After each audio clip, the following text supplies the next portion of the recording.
Guys, meron kami may nakitang bahay na abandonado. Yan, tingnan natin pasukin yung bahay na to guys kung ano bang meron sa loob.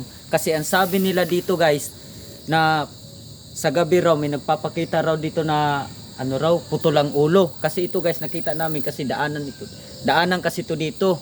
Kaya tara guys, samahan nyo kami na titingnan natin kung anong meron sa loob. Ito.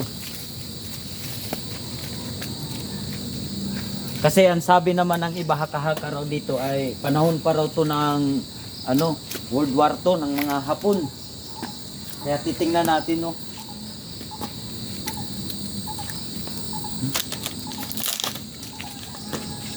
Kabok na yung bahay. Yan bro. Ito guys, may nakita pa kaming uniform guys. Ito siguro yung mga suot ng Hapon. Ito uniform.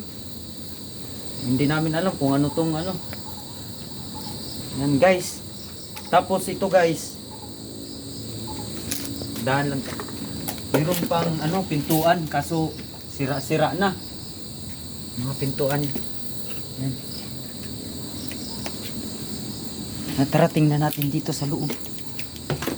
Ayan, mayroon pa mga upuan guys. So, tingnan yung mga guys, mga sira-sira na. So, halatang matagal na talaga siya na na hindi na tong bahay na to tirahan. Ito guys, meron pang mga hose.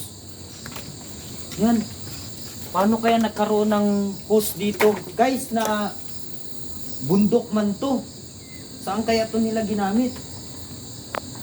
Saka ito gipang anay na kinain na ng anay yung mga kahoy. Tapos may mga plato pa guys, so hindi natin alam kung anong mga klaseng mga kaya itong mga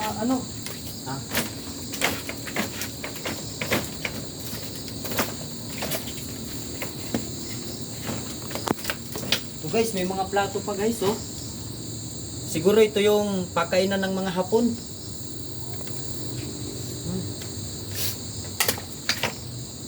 Kasi sabi naman ng mga taga rito guys, pag tuwing gabi raw dito guys na dumadaan sila, meron raw dito na nakakaibang tunog. Minsan may mga umiiyak raw. Hindi natin kung sa talaga na nakakatakot tong na to. Bakit? Tingnan nyo naman guys yung bayo, parang tinirahan na talaga ng ang daming mga gamit na mga may mga upuan. May mga gamit pa na mga sobrang mga luma na. Halatang tinirahan na talaga siya ng mga engkanto siguro to dito. Sa sobrang gipanglawa-lawa na yung loob oh. Marami ng mga gagamba na nakatira. Kaya tingin ko pa lang guys sa na to na medyo umaano yung balahibo ko, tumatayo.